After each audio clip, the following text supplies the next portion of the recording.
સુરત શહેરમાં હીરા ઉદ્યોગની કથળતી સ્થિતિને લઈને કોંગ્રેસ નેતા અમિત ચાવડાએ સરકાર પર પ્રહારો કર્યા। તેમણે કહ્યું કે આજે રત્ન કલાકારો પાસે ભાડા ભરવાના કે ઘરનો હપ્તો ભરવાના પણ પૈસા નથી।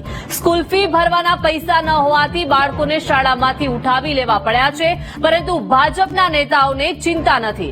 શહેરમાંથી દર મહિને 10 થી 15 કરોડ રૂપિયા ઈએસઆઈ યોજનામાં જાય છે, છતાં તેમના આરોગ્યની પૂરતી વ્યવસ્થા નથી। તો સાથે જ સરકારે રત્ન કલાકારો માટે સ્પેશિયલ પેકેજ જાહેર કરવા, રાજીવ ગાંધી શ્રમિક કલ્યાણ યોજના તાત્કાલિક લાગુ કરવાની માંગ કરી છે।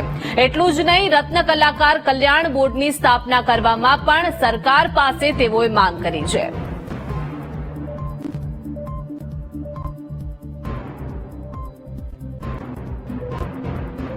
ભાડાના મકાનમાં રહેતા હોય તો ભાડું ભરવાના પૈસા નથી, હપ્તાથી મકાન લીધું હોય તો હપ્તો ભરવાના પૈસા નથી, અને હપ્તો ત્યારે થાય કે બાળકોની સ્કૂલ ફી ભરવાના પૈસા ન હોવાને કારણે કેટલાય પરિવારોએ પોતાના બાળકોને શાળાથી ઉઠાવી લેવા પડ્યા છે અને પોતાના વતન તરફ જવું પડ્યું છે।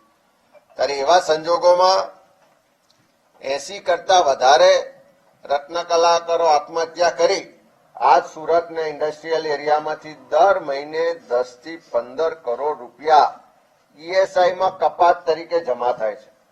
આ છેલ્લા 5 વર્ષની સરાસરી જોઈએ તો 10 થી 15 કરોડ રૂપિયા દર મહિને જમા થાય, અને તેમ છતાં આ સુરત જેવા શહેરમાં કામદારોના આરોગ્યની ચિંતા કરીને જે હોસ્પિટલની વ્યવસ્થા હોવી જોઈએ એ ઈએસઆઈની યોગ્ય સુવિધાવાળી હોસ્પિટલ કાર્યરત નથી।